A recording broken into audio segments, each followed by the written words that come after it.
লোকটাকে আমি আঘাত করলাম, বৃদ্ধ লোকটা তো আমার আঘাতে এখানেই তো তিনি মারা গেলেন, কিন্তু এটা খুনের আসামি আমি হয়ে গেলাম। যদি আমার আল্লাহ রাব্বুল আলামিনের কাছে যাই তাহলে তো এটার জন্য আল্লাহর আদালতে কাঠগড়ায় আমাকে দাঁড়ানো লাগবে। এই জন্য যুবকও কি করতেছেন, বলে আমি এখান থেকে যাব না, কারণ এই বৃদ্ধ লোকের আত্মীয় স্বজন অবশ্যই তারা খুঁজতে খুঁজতে একটা সময় এই বাগান পর্যন্ত আসবে, আর তখন আমি আমার এই হত্যার কথা তাদের কাছে বলবো। মুসলমান কলিজার টুকরা বাবারা,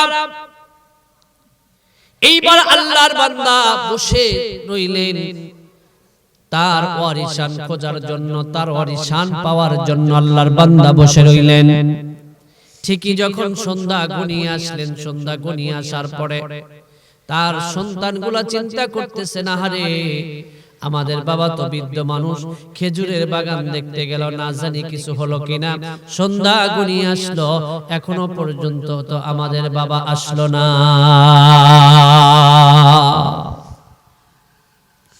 মুসলমান বাবারা, ঘটনা বলা শুধু উদ্দেশ্য না, এই ঘটনা থেকে আমাদের কি কি শিক্ষণীয়, কি কি আমাদের শেখা লাগবে, এই ঘটনা থেকে কি কি আজকে আমরা এখান থেকে বাড়ি নিয়ে যাব, এটা হলো মুখ্য উদ্দেশ্য।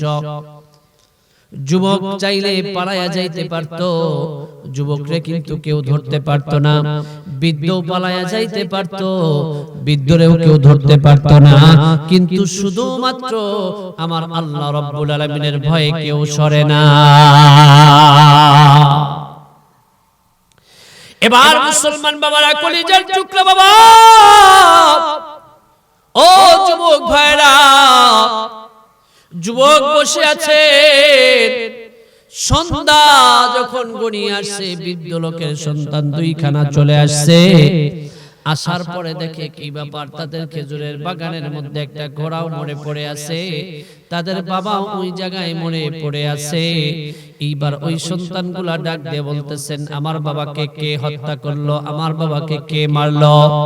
এবার যুবক ডাক দিয়ে বলতেছে, ও ভাই, ও ভাই শুনো, তোমার বাবা আমার এই ঘোড়াটা তোমাদের খেজুরের বাগান থেকে খেজুরের গাছ খাওয়ার কারণে তোমার বাবা আমার ঘোড়াটাকে মেরে ফেলেছে। এক পর্যায়ে তোমার বাবার সাথে কথা কাটাকাটি করতে গিয়ে আমি একটা পাথর দিয়ে ঢেল দিয়েছিলাম, পাথরটা নিক্ষেপ করেছিলাম, আর ওই পাথরের আঘাতে তোমাদের বাবা এইখানে মারা গিয়েছে। এইবার আল্লাহর বান্দা ওই বৃদ্ধ লোকের সন্তানগুলা বলে, তুমি আমাদের বাবাকে হত্যা করে ফেলেছ, চলো যাই আমিরুল মুমিনিন হযরতে ওমরের আদালতে তোমার বিচার হবে।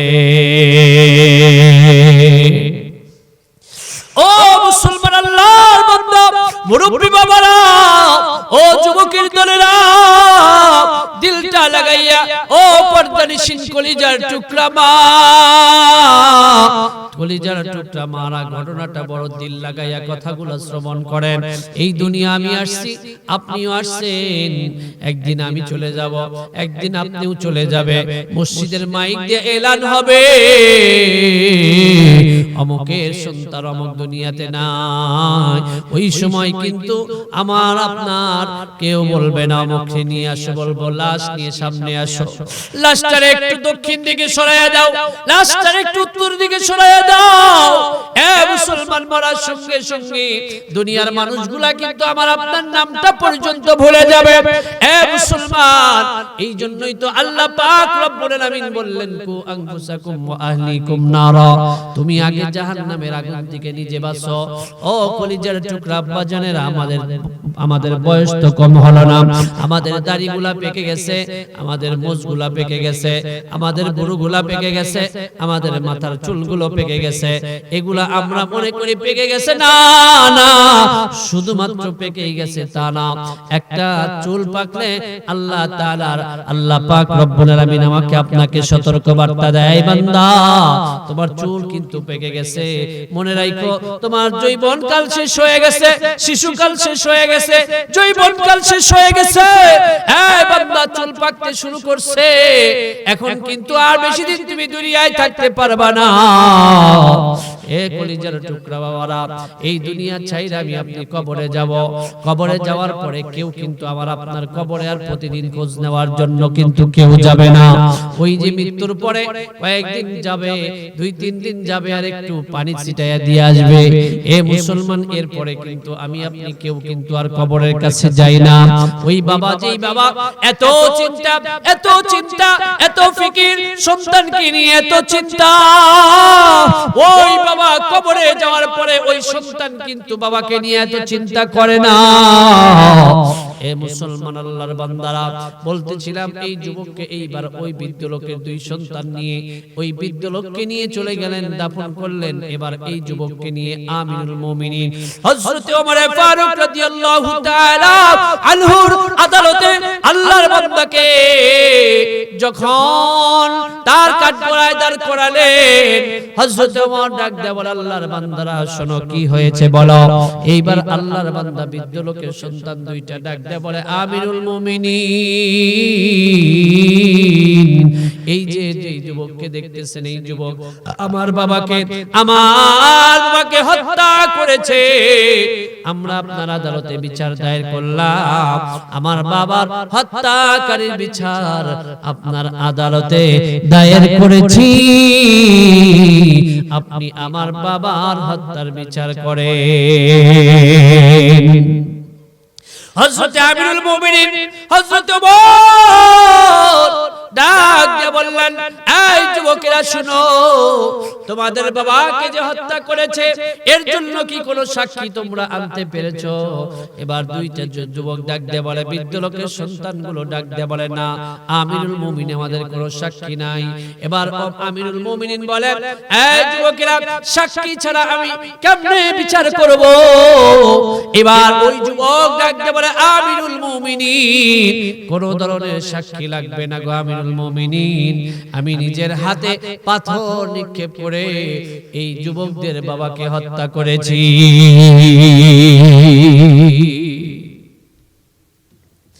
মুসলমান হাজির, আল্লাহর নবী সরকার দু আলম নবী মুহাম্মদ আরবি মুহাম্মদুর রাসূলুল্লাহ সাল্লাল্লাহু আলাইহি ওয়াসাল্লাম বলেন, ও দুনিয়ার মানুষেরা, ও দুনিয়ার মানুষেরা, ইমানদারেরা শোনো, 6টা কাজের জিম্মাদারি যদি আমি রাসূলকে দিতে পারো, কয়টা কাজের?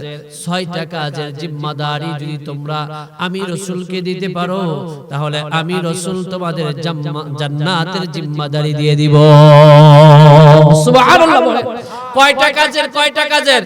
6টা কাজের জিম্মাদারি আমি রাসূলকে যদি তোমরা দাও, আমি রাসূল তোমাদের জান্নাতের জিম্মাদার দিয়ে দিব, আমি রাসূল তোমাদেরকে জান্নাতে পৌঁছাইয়া যাব। এর মধ্যে 1 নাম্বার আল্লাহর রাসূল বলেন, ও মুসলমান ইমানদার, তুমি যখন কথা বলবে, কথা বলার সময় সত্য বলবে। 6 কাজের এক কাজ কি? কথা বলবো, সত্য বলবো, মিথ্যা বলবো না। 1 নাম্বার 6 কাজের 1 নাম্বার কাজ কি?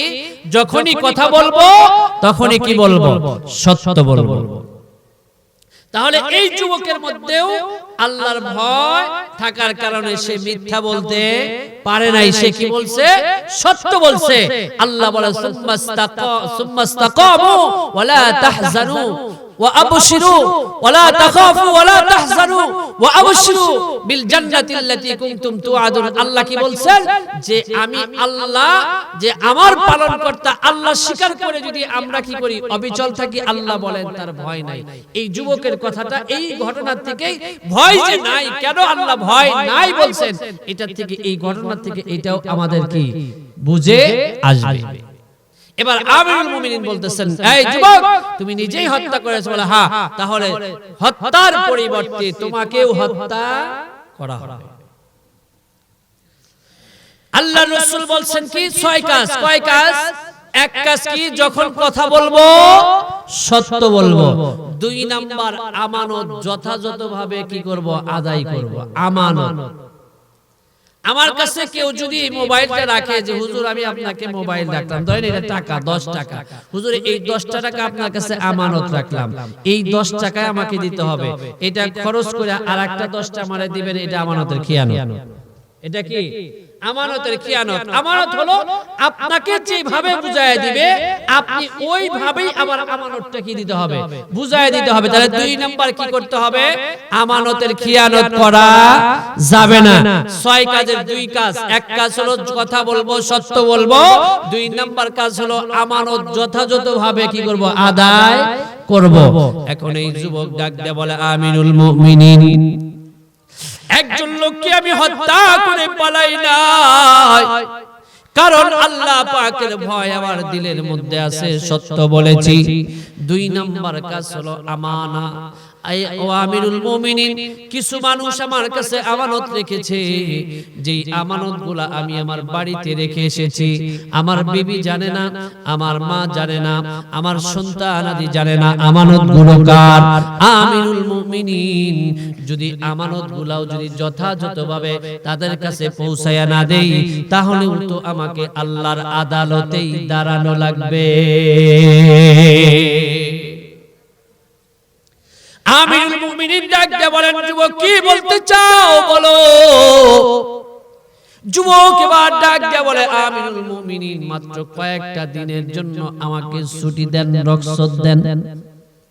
কয়েকটা দিন যদি আমাকে আপনি রুখসত দেন, আমি আমার বাড়িতে চলে যাব, আমার আমানতগুলা দিয়া আবার চলে আসব।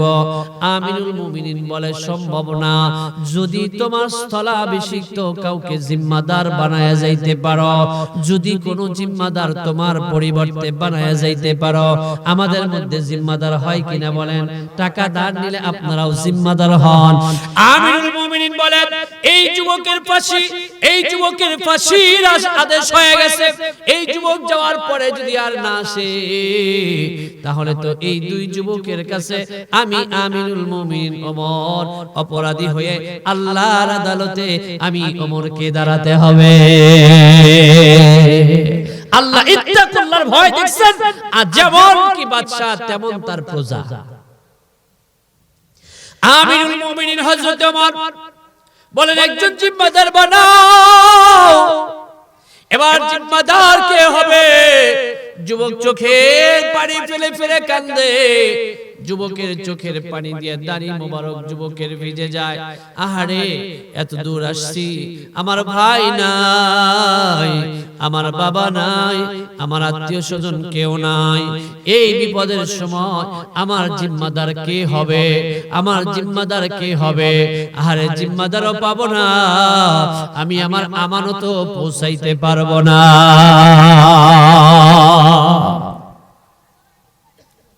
যুবকের চোখের পানি। এবার যুবক তাকাইয়া দেখে একজন ডাক দিয়ে বলতেছেন, এই বিদেশি যুবক, তুমি চিন্তা করো না, তুমি কান্দিবে না, তোমার চোখের পানি জড়াবে না। এবার ডাক দিয়ে বলতেছেন, কে বলতেছেন? আবু যর গিফারি, আল্লাহর নবীর সাহাবী আবু যর গিফারি ডাক দিয়ে বলতেছেন, ও আল্লাহর বান্দা পরদেশি যুবক, যাও, আমি আবু যর তোমার জিম্মাদার হয়ে গেলাম। সুবহানাল্লাহ বলেন, লিল্লাহি তাকবীর, লিল্লাহি তাকবীর। আল কোরআনের আলো, কোরআন হাদিসের আলো মাহফিল আছে যেখানে, ঘুম ছাড়ছে একটু। এবার বিদেশি যুবক আমিরুল মুমিনিনকে ডাক দিয়ে বলতেছেন, ওগো আমিরুল মুমিনিন, এই যে আমার ভাই আবু যর গিফারি আমার জিম্মাদার, এখন আমাকে কিছুদিনের জন্য ছুটি দেন, আমি আমার আমানতগুলা পৌঁছাইয়া দিয়ে আসব। এ মুসলমান আল্লাহর বান্দারা, 1 নম্বর 6টার মধ্যে মধ্যে এক নাম্বার কথা বললে সত্য বলবো, যুবক সত্য বলেছে, যুবক কিন্তু মিথ্যা বলে নাই। যুবক দুই নম্বরে আল্লাহ রাসূল বলে আমানতের খেয়ানত করবে না। এ মুসলমান, আমানতের খেয়ানত করে নাই, আমানত ফিরায় দেওয়ার জন্য আল্লাহ রাসূল বলেন তিন নম্বরে কেউ যদি অঙ্গীকার করে ওই অঙ্গীকার যেন সে পূর্ণ করে। কোনো কিছু কোনো বিষয়ে যদি অঙ্গীকার করে তাহলে ওই অঙ্গীকার যেন পূর্ণ করে। অঙ্গীকারটা যেন ভালো কাজ হয়, খারাপ কাজের অঙ্গীকার না। কেউ যদি ভালো কাজের অঙ্গীকার করে ওই অঙ্গীকারটা যদি পুরা করে, তিন নাম্বার গেল, ছয়টার মধ্যে তিন নাম্বার অঙ্গীকার পূরণ করা। এইবার আল্লাহর বান্দা চলে গেলেন, তার দেশে চলে গেলেন। যাওয়ার পরে আমানতগুলা, তার যেই আমানত যে পাইতো আমানতগুলা নিয়ে বুঝায় দিলেন, ভাই নেন আপনার আমানত নেন, আর কয়দিন পরে আমি এই দুনিয়ায় থাকবো না, আমি এক অপরাধ করে ফেলেছি, ওই অপরাধের জন্য আমাকে ফাঁসির আদেশ হয়েছে, আমিনুল মুমিনিন আমাকে ফাঁসি দিবে, এই যে নেন আপনার আমানত, আপনি বুঝিয়ে নেন। আপনি আমানত বুঝিয়ে নিলে আমি আবার ফাঁসির কাস্টে ঝোলার জন্য আমিনুল মুমিনিনের আদালতে চলে যাব। আমানত সব বুঝিয়ে দিয়া আল্লাহর বান্দা যুবক চলে যাবে। এবার চলে গেছে হারেমার কাছে। মা যখন শুনছে সন্তানের ফাঁসি কার্যকর হয়ে যাবে, ফাঁসি অর্ডার হয়ে গেছে, সন্তান মাকে জড়াইয়া ধরে কান্দার বলে, মা বিদায় দাও, মা বিদায় দাও। মা সন্তানটারে বুকে জড়াইয়া ধরে বলে, যা বেটা যা, আমি মা দোয়া করলাম আল্লাহ তোরে বিপদে ফালাবে না। সুবহানাল্লাহ বলে, আল্লাহ তোরে বিপদে ফেলবে না। কে দোয়া করছে? কে? জোরে বলেন কে? মা দোয়া করছে, যা বেটা যা, তোর মধ্যে সততা আছে, তুই সত্য বলিস, আল্লাহর ভয় তোর মধ্যে আছে, আমার আল্লাহ তোর মতো সন্তানকে বিপদে ফেলতে পারে না, আমার মার বিশ্বাস। এইবার বিবির কাছে চলে গেছে, বিবি দে বিদায় দে, ও বিবি বিদায় দিয়ে দাও না, আর কোনদিন দেখা হবে না, যদি আল্লাহ জান্নাত দেয় তাহলে দেখা হবে হাসরের মাঠে। বলেন তো এই বিদায়টা কেমন বিদায়? এই বিদায়টা কেমন বিদায়?